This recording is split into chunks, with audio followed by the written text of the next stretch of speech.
जाने वाली है। ये देश किसी के बाप का देश नहीं है। के जमीनों को छीना जा रहा है। उत्तर से दक्षिण हिंदुस्तान की सरजमीन का हर एक इंच और इतिहास, हर पन्ना छीन कर इस बात की गवाही देता है, हमारे स्वतंत्रता संग्राम की लड़ाई में चाहे हिंदू हो, मुसलमान, सिख हो, ईसाई, सब लोगों ने इस देश की आजादी के लिए कुर्बानी देने का काम किया था। ये देश किसी के बाप का देश नहीं है, ये हम सबों का देश है। आप सब लोग, चाहे फखरुल्लाह खान हो या भगत सिंह, सब लोगों ने शहादत दी, तब जा करके हम लोगों को जो है आजादी जो है मिला।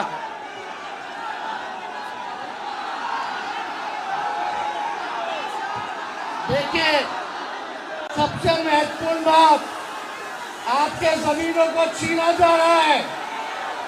अब भाजपा सत्ता से जाने वाली है तो हम सब के गरीब, पिछड़ा, दलित, अति पिछड़ा, अल्पसंख्यक समाज के गरीबों का वोट का अधिकार भी छीनने का काम करने जा रही है। अभी नया इलेक्शन कमीशन का नोटिफिकेशन आया है कि 8 करोड़ वोटर का फिर से वो नया सूची बनाने जा रहे हैं और मात्र के अंदर जो है नई सूची को बनाना है। ये लोग, रणविजय साहू जी प्रधान महासचिव हैं, एमएलए भी हैं, गुप्ता जी लोकसभा के हम लोग के सदन के नेता हैं, वैश्य समाज के। हर बड़े पदों पे हम लोगों ने वैश्य समाज के लोगों को रखा है और हम कहना चाहते हैं, अगर आप लोग जुड़िएगा, अगर आप लोग एक कदम चलिएगा तो हम लोग भी 4 कदम चलने का काम करें।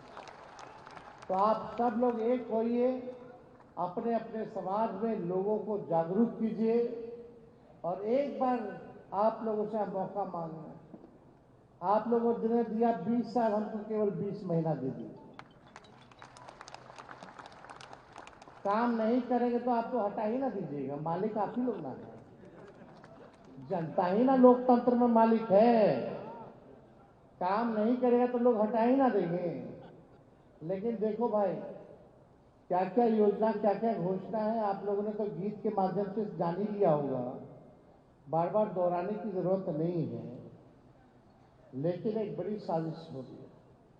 अब नीतीश जी और भाजपा को लगता है कि लोग जाने वाले हैं, कूद कूद करके लोग गए दिल्ली कि भाई कुछ कीजिए, कुछ कीजिए।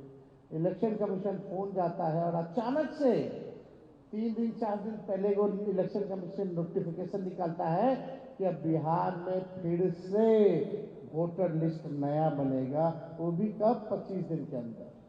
पिछले बार जब हुआ था तो 2 साल लगा था। अब बताओ, ये बाढ़ के समय जब 76% लोग बाढ़ में डूबे हो, अपना जान बचाएंगे कि इलेक्शन कमीशन को कागज ढूंढ करके देगा गरीब?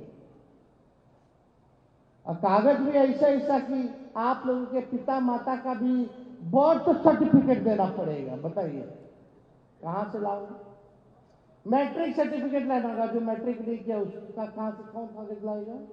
आधार कार्ड मान्यता नहीं है, मनरेगा कार्ड मान्यता नहीं है, लेकिन यही इलेक्शन कमीशन जो है आधार कार्ड को लिंक कर रही थी वोटर लिस्ट की डुप्लीकेसी ना, और अभी फरवरी में नया लिस्ट बनवे किया है तो अचानक से आवश्यकता क्यों आन पड़ी? यानी लोकसभा का चुनाव हुआ इस वोटर लिस्ट से, विधानसभा का होगा किसी और से रे भाई। यानी वो अवैध था वोटर लिस्ट, तो नरेंद्र मोदी जी भी प्रधानमंत्री बने तो अवैध बने ही। सच्चाई है ना, तो उसको भी रद्द करो। 25 दिन में 8 करोड़ लोग को, जो बिहार के लोग 3-4 करोड़ जो बाहर रहते हैं, उनका क्या होगा भाई? चलो वोटर लिस्ट से नाम हट जाएगा, यानी वोटर लिस्ट से नाम हटना यानी आपका संविधान से अधिकार छीना गया। संविधान ने आपको ताकत दी है वोट देने का। वोट का राज मतलब छोट का राज। एक तो अधिकार है वोट देने का गरीबों को, वो भी अगर छीन लेगा तो कहाँ जाएंगे ये गरीब? और जो नागरिक है उसी को वोट देने का अधिकार है, यानी अगर उसका वोटर लिस्ट से तुम नाम काटते हो पिछड़ों का, दलितों का, अति पिछड़ों का, अल्पसंख्यकों का, तो अगर वोट कटेगा तो देश के नागरिक नहीं होंगे क्या?